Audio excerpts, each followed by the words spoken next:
So Toei has brought us a new One Piece opening, and it's got a bunch of cool scenes and spoilers for futuristic things that are pretty awesome. But there's one thing that interested me the most, and it was the Gear 5 impact frames. Let's theorize for a second.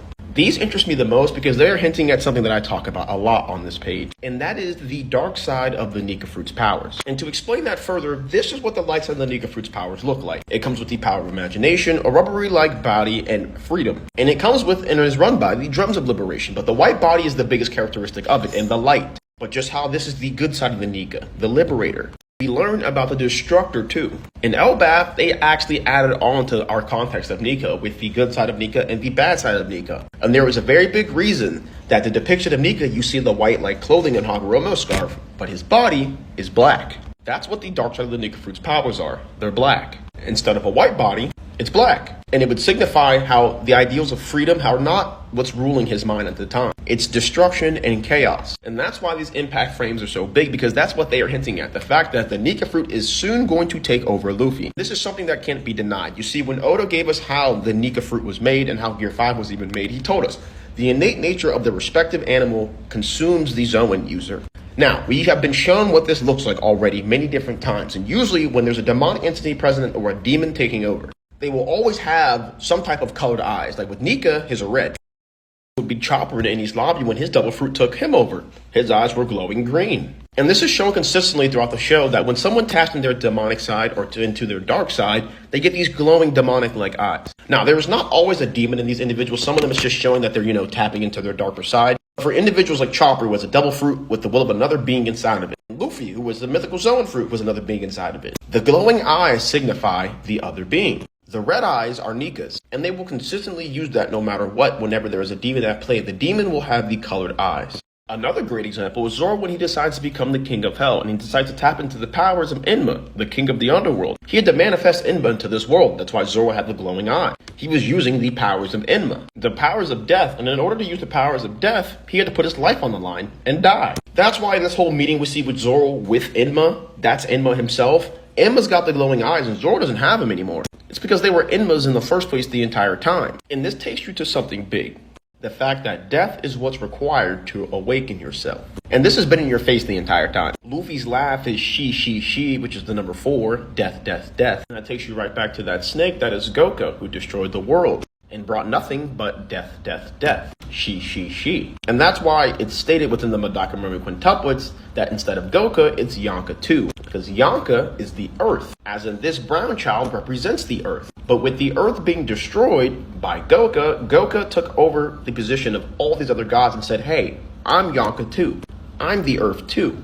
Death replaced that number 4. And that's why when you look at Luffy's Gear Death, Gear 4th, you have Snake Man, which is an attribution back to the snake that brought nothing but death. So the form that everyone thinks that Luffy's going to get that is new is not Gear Death, because that's already Gear 4th. The new form that we're talking about is actually technically Gear Evil, Gear 6. And just like Oda states, this is where the Sun God takes over Luffy's body.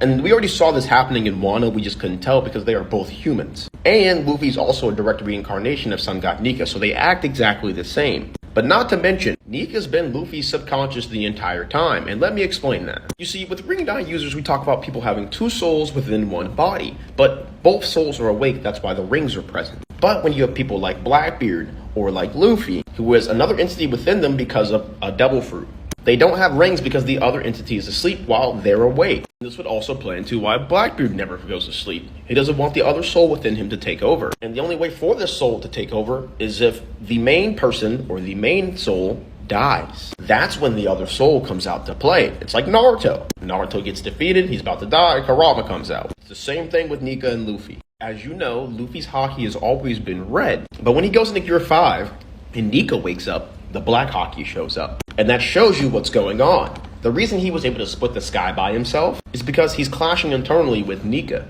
This is the destructive side of Nika. Luffy's awakening to the good side of his powers, the liberator, the savior. So all the destruction he wants to cause, Luffy doesn't want that to happen. That's why this clash is happening.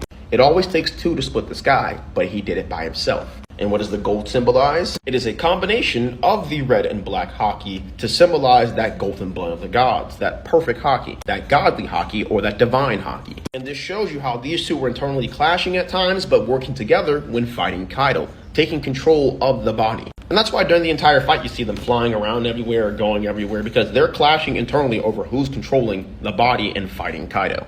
This is why we get the instance where Kaido looks directly at him and goes, "Who are you?" Luffy answers and goes, "I'm me." Then later on says, "I'm Monkey D. Luffy." There's two different individuals inside of this body. Remember, Luffy has plain black eyes. No matter how mad he gets, even if he gains a ring, it's still just black and white. But in Gear 5, there is an entire red ring in there, and there's a reason. Those are Nika's eyes, peering straight through Luffy. My last point, this would play into why you never know what Luffy's thinking, because his subconscious is just Nika. As soon as he ate that devil fruit, his subconscious got replaced. And that's why we don't ever hear what Luffy's thinking, because we'd hear what this man's saying. So when Luffy does things subconsciously, like release haki and defend himself and block things, it's not him doing it, it's his subconscious, it's Nika. Remember when Kaido knocked out Luffy, and Luffy was still staring back at him, hitting him with haki? Again, it's his subconscious, it's Nika. This is also why Luffy has a bad time at remembering shit and can't remember anything. Because every time he tries to store something in his memory, he's basically just telling him to remember it. Then he tries to remember that memory by asking, "Hey, brain, what was that?" His brain's just Nika. So he's like, I think we were supposed to do this. I think you were supposed to do that. Just kidding, there's no thinking at all. This is why Luffy just, when he goes to fight people and defeat people, he just destroys a bunch of shit. It's his destructive ass mind that really wants to do all that. How do you fix and solve problems?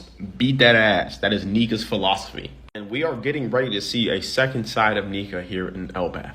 Now stay tuned for the next video, because we need to talk about the Kuja Pirates, because they are insanely important. And if you made it to the end, here's a treat for you. New YouTube video. Just posted that like 45 minutes ago. My page is Monkey D. Quell as usual. And there's another one about to be getting uploaded here soon. So let me know what you guys' thoughts and opinions on that video as always. And I'll see you in our next video, my friends.